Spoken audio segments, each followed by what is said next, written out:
ঠাকুর মা স্বামীজির শ্রীচরণে ভক্তিপূর্ণ প্রণাম জানিয়ে স্বামী গম্ভীরানন্দ রচিত শ্রীরামকৃষ্ণ ভক্তমালিকা থেকে আজকের নিবেদন স্বামী শিবানন্দ পর্ব 4।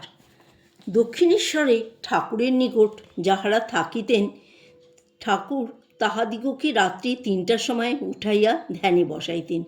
কোনো দিন বা কীর্তন হইত, সঙ্গে খোল বাজিত, আবার কোনো দিন নৃত্য হইত। লাজুক কেহ বসিয়া থাকিলে ঠাকুর জোর করিয়া নাচাইতেন। ঠাকুরের সঙ্গগুণে রাত্রি ৩টায় উঠা তারকের এমনই সহজসিদ্ধ হইয়া গিয়াছিল যে শেষ বয়সেও এই অভ্যাস অটুট ছিল। দক্ষিণেশ্বরে তখন ভয়ে ভয়ে থাকিতে হইত, কারণ সদা সতর্ক ঠাকুর চাহিতেন তাহাদের যুবক ভক্তগণ অনুক্ষণ ভগবদ্ভাবে বিভোর থাকেন। রাত্রে তাহার ঘুম বড় একটা হইত না। তারক প্রভৃতিকে ডাকিয়া বলিতেন, হ্যাঁ রে, তোরা কি এখানে ঘুমোতে এসেছিস? সারা রাত যদি ঘুমিয়ে কাটিয়ে দিবি তবে মাকে ডাকবি কখন? সমাগত ভক্তদের অনেকেরই ভাব হইতেছে দেখিয়া তারক একদিন ঠাকুরকে ভাব সমাধির জন্য ধরিয়া বসিলেন। ঠাকুর বলিলেন, হবে রে হবে, এত উতলা হচ্ছিস কেন? মা কৃপা করে সময়ে সব দেবেন, তবে তোর মূর্তি দর্শন এখন হবে না, পরে হবে, তোর ঘর আলাদা। তারপর একদিন ঠাকুর অঙ্গুলি দ্বারা তাহার জিহ্বায় কি যেন লিখিয়া দিলেন। অমনি তারকের বাহ্যজ্ঞান লোপ হইল। অনেকক্ষণ পরে ঠাকুর ধীরে ধীরে বুকে হাত বুলাইয়া জ্ঞান ফিরাইয়া আনিলেন এবং সস্নেহে মিষ্টান্নাদি খাইতে দিয়া সাধন সম্বন্ধে উপদেশ দিলেন। সেই ভাবের নেশা তাহার অনেক দিন ছিল। সাধন ভজন ছাড়া অপরাপর বিবিধ বিষয়েও ঠাকুর উপদেশ দিতেন। তারও গঙ্গাতেই শৌচাদি করেন শুনিয়া একদিন বলিয়াছিলেন, সে কি গো, গঙ্গাবাড়ি ব্রহ্মবাড়ি, অতি কি শৌচ করতে আছে? আর একদিন বলিয়াছিলেন যে সাধু দর্শনে শুধু হাতে যেতে নেই, অন্তত 1 পয়সার পান লইয়া যাইতে হয়। তারও সে উপদেশ পালন করিতেন। এছাড়াও তিনি একদিন অভিমান ত্যাগ করাইবার জন্য তারকনাথকে দক্ষিণেশ্বরে ভিক্ষায় পাঠাইয়াছিলেন।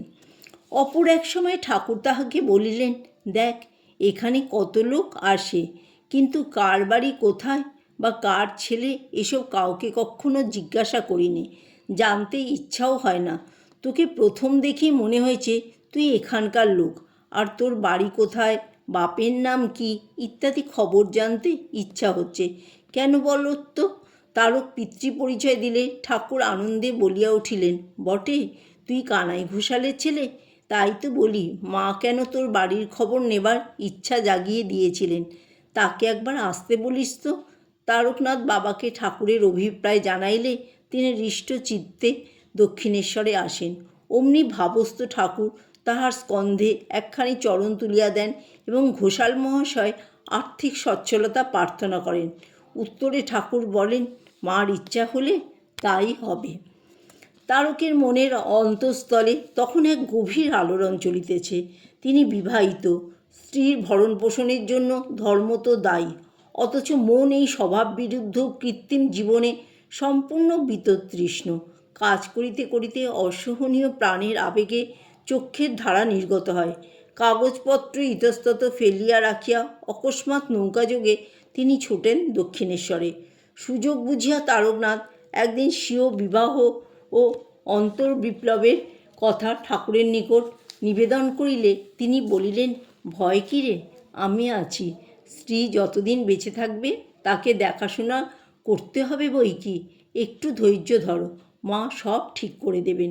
বাড়িতে মাঝে মাঝে যাবি, আর যেমন বলে দিচ্ছি তেমনটি করবি। তার কৃপায় স্ত্রীর সঙ্গে থাকলেও কোনো ক্ষতি হবে না। এই বলিয়া তারকের বক্ষে ও মস্তকে হাত দিয়া খুব আশীর্বাদ করিলেন।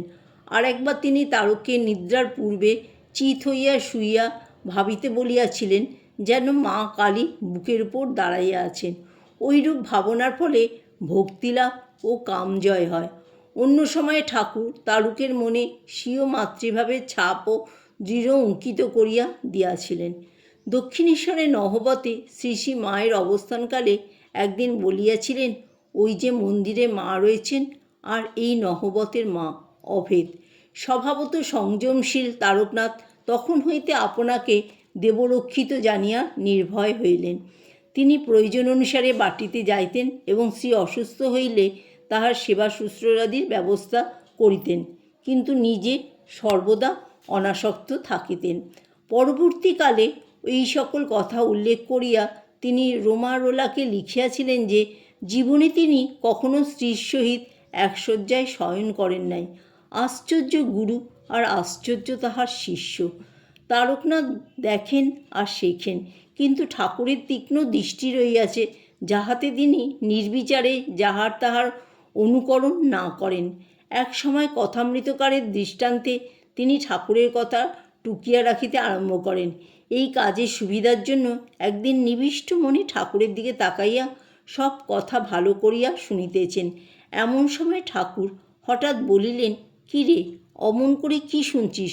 অপ্রস্তুত হইয়া তারক নিরুত্তর রহিলেন। ঠাকুর বললেন, তোর ওসব কিছু করতে হবে না, তোদের জীবন আলাদা। সেদিন হইতে লেখার সংকল্প নষ্ট হইল এবং যাহা লেখা হইয়াছিল তাহাও গঙ্গাগর্ভে স্থান পাইল। জয় ঠাকুর, জয় মা, জয় স্বামীজি।